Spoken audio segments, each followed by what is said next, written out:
Card games have always been a staple of mindless entertainment. Most games are harmless and are mostly played by younger kids, but other card games can get serious and win you a bunch of prize money. It's a six of spades, he's done it! But for some reason, children's card games seem to garner the most attention. Masters Division World Champion. In 1997, Pokemon released a trading card game that shocked the entire world and brought the world what is known as Pokemania.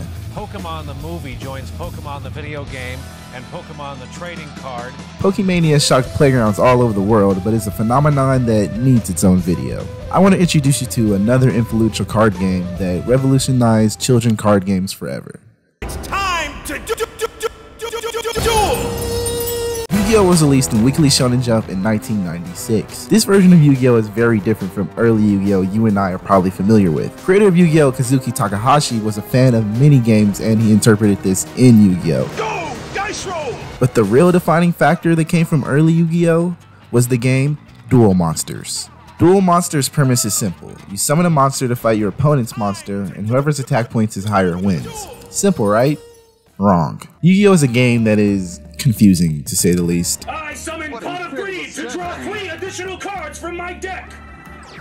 That's not what it does. Roll my dice! In Yu-Gi-Oh!'s infancy, the game followed a simple, bare-bones strategy that was easy for the viewer to understand. As time went on and the show's popularity increased, the card game needed more rules and stability, to actually be played properly. Battle City format is the most standard version of Yu-Gi-Oh! And probably the one you all are familiar with. Some of the notable rule changes from Season 1 to Battle City include only being able to summon one monster on the field at a time, and you can't do that take the moon bullshit anymore. Like all good things, they must end. Yu-Gi-Oh's first series ended, and with the original series gone, we wouldn't see many new inclusions, aside for the push for fusion summoning in Yu-Gi-Oh! GX, but that didn't offer any major changes to the rules. With Yu-Gi-Oh! GX over, Yu-Gi-Oh! Needed something new to spice up the series, as well as the ever-growing card game.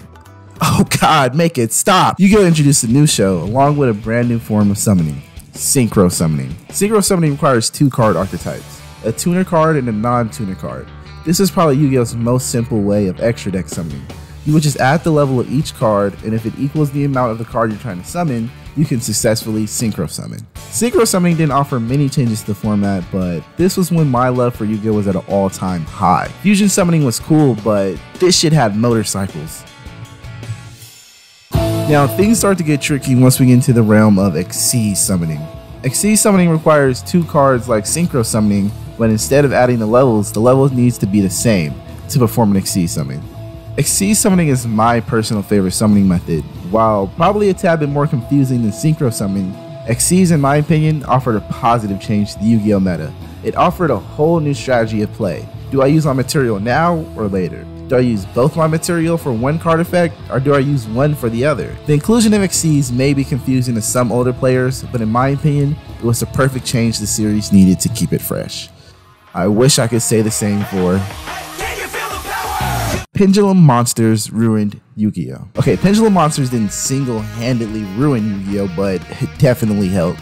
Pendulum Monsters not only added to the ever-growing card effect description, but it added 2 whole new zones to the field. I wouldn't say this ruined the Yu-Gi-Oh! Format as a whole, we'll get into that later, but brought some glaring changes. You see, Pendulum cards have 2 effects printed on them. This extra box represents the card's Pendulum effect, which can only be used after a Pendulum Summon has been performed. When Pendulum cards are in their scale zone, they are treated as spell cards instead of monsters. That's why it's like half blue, because it's like a spell card and a monster. Also, when a monster is summoned this way and destroyed, instead of putting the card into the graveyard, you would actually put it on top of your extra deck, and it can be brought back next turn with no repercussions. To perform a Pendulum Summon, you need 2 Pendulum cards in your hand, hopefully with good scale numbers. And you're allowed to summon any amount of monsters whose level are in between the set scale numbers that are in your hand. Pendulum Summoning was confusing to say the least, and this is where many fans, including myself, decided to drop the game as a whole. You see, Yu-Gi-Oh! Has always had a scaling issue. No matter what deck you put together, someone will always beat you in one turn. To draw the final 2 cards of my deck. Setting 3 cards face down. You know you got 4 darks. My turn is over. Activate 3 blasting the ruin. Link Monsters was Konami's attempt at crowd control. Instead of 1 new format, they decided to introduce 2. The new format was Master Rule 5, where we'd get more zones added and 2 Sortagon. The pendulum zones replace your left and right spell and trap zones, so if you wanted to pendulum summon and have 5 cards face down, you can't. I couldn't even tell you if this made the game better or worse. I stopped playing by this point. Now, summoning Link monsters is pretty similar to tribute summoning. Tribute however many monsters are stated on the card, and bam, Link summon. Link monsters also have a new gimmick, where any zone the arrow on the card points to, you can activate the monster's corresponding effect. Link monsters were definitely the last straw for me. I mean, it was literally no longer a fun card game. Yu-Gi-Oh! Transformed into a former shell of itself. Growing up when I watched the anime, there was cheating and shenanigans of course, but these were added to keep the duels interesting. But for some reason, Konami thought the more confusing the game, the better. For any game in any genre to be fun, you need to think about new players and reaching a wider audience. I wouldn't recommend anyone to play the current Yu-Gi-Oh! Format, or even attempt to go back to basics form of play with speed duels. Yu-Gi-Oh! Is a game that only appeals to die-hard fans and people who like to read. The Yu-Gi-Oh! That is presented to kids of today is nothing like how it used to be. Or at least how it was when I was growing up. There's 2 Yugis, the cool one up there and the puny one down here.